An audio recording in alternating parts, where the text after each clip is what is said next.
এই তো কুড়িগ্রামের শাপলা চত্বর। ভাই চিলমারি কোন দিকে? বালুতে পড়া তো সৌভাগ্যের বিষয়। ফাইনালি আমরা চলে আসলাম চিলমারি নদী বন্দর। এই গাছে বাড়ি লেগে এই জায়গাটায় পড়ার পরে একটা প্রবেলা ভাঙা ছিল, আমি ভাবলাম যে একটু টেস্ট করি, জাস্ট ফ্লাই করছি, উড়ে এসে আবার ওই যে ওই দিকের একটা কাদায় পড়ে গেছে।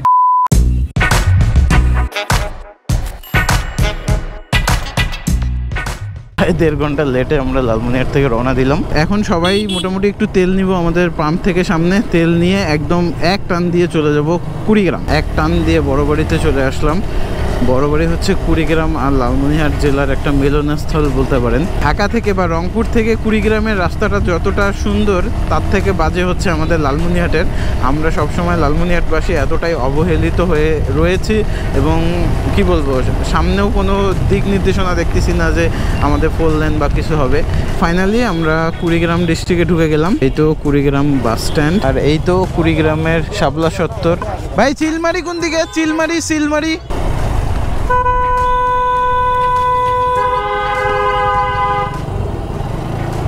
ভাইয়া দেখেন আমি কিন্তু ঠিক মতোই চলে আসতেছিলাম, বাট ও কন্ট্রোল করতে পারছিল না। ওর হাতে একটা ব্যাট ছিল আর সাইকেল চালাচ্ছিল। যাই হোক, এটা কোনো বড় বিষয় না। এরকম ছোটোখাটো 2-1টা ইনসিডেন্টস এর আগেও হয়েছে, সামনেও হয়তো বা হবে, আল্লাহ না করুক। কিন্তু কখনোই ঘাবড়ে যাওয়া যাবে না। মানে কেউ আপনাকে চাপ দিল, কেউ আপনার সামনে চলে আসলো, আপনি ব্রেক করলেন, বেঁচে গেলেন, বাট আপনি প্যানিক হয়ে গেলেন। প্যানিক অ্যাটাকটা করা যাবে না। খালি একটাই কথা হবে, all is well and move করতে হবে আল্লাহর উপর ভরসা রেখে। পড়া তো সৌভাগ্যের বিষয়। ফাইনালি আমরা চলে আসলাম চিলমারি নদী বন্দর।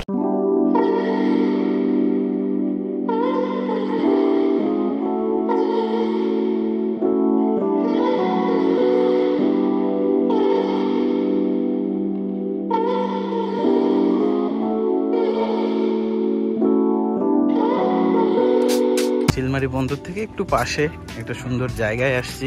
এখানে এসে বাইক রাখা নিয়ে একটু প্যারায় পড়ছি। কোনো রকমের আশেপাশে খাবারেও সেরকম আর কি ভালো ব্যবস্থা নাই, বাট লোকাল হোটেলগুলোয় আপনি এই জায়গার যে মাছগুলো আছে সেই মাছগুলো দিয়ে হচ্ছে খেতে পারেন। একটা করে দেন, একটা করে দেন। আগে এটা একটা দেন, রুই নিবা। এটা একটা দেন, রুই দেন তো, রুই মাছ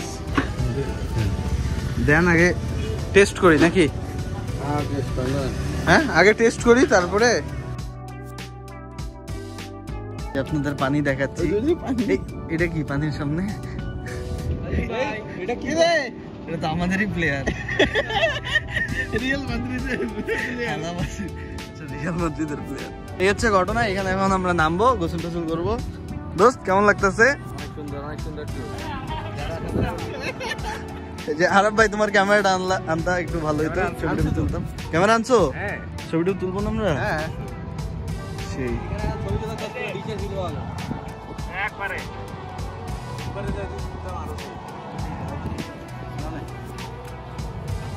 চাচা, এইখানে খাল কেমন? ডিপ কিরকম? বহু পানি? গোসল টোসল করার জায়গা কোনটা মোটামুটি? ধারের কাছেই করবো, বেশি দূরে যাবো না। তো এখন আমরা গোসল করবো এই জায়গাটায়। পোলাপাইন অলরেডি নামে গেছে, ওকে দেখি কম।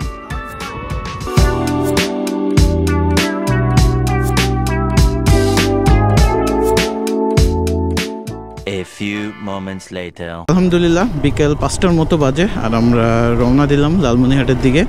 এই জায়গায় হচ্ছে আমরা বাইক পার্কিং করছিলাম, 20 টাকা করে রাখছে, খুব ভালো ব্যবহার অ্যান্ড সবকিছুই ভালো ছিল। তো বিষয়টা এমন যে আমরা আসছিলাম এক রাস্তা দিয়ে, মানে কুড়িগ্রাম হয়ে উলিপুর দিয়ে, আর যাব হচ্ছে উলিপুর দিয়ে রাজারহাটের একটা সড়ক আছে, সেই সড়ক দিয়ে। ওই সড়কটা কিন্তু অনেক জোস। সামনে গিয়ে একটু ফটোশ্যুট করবো, দেন ড্রোন ফুটেজ নিব।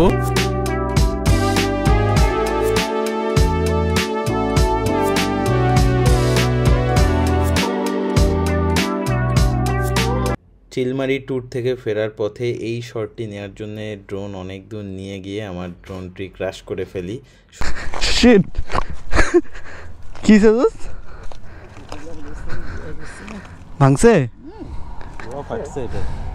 আল্লাহ ভেঙে গেছে তো। আচ্ছা তুই দেখোস নাই যে গাছ সামনে উপর দিয়ে দিতি আরো? এই যে পানি গাছ দেখেন এইখানে পড়ছে যে পানি। তোর কপাল রে ভাই, জীবনে কোনো ভালো কাজ করছিলি দোস্ত। আল্লাহ গাইস দেখেন, এটা সেকেন্ড টাইম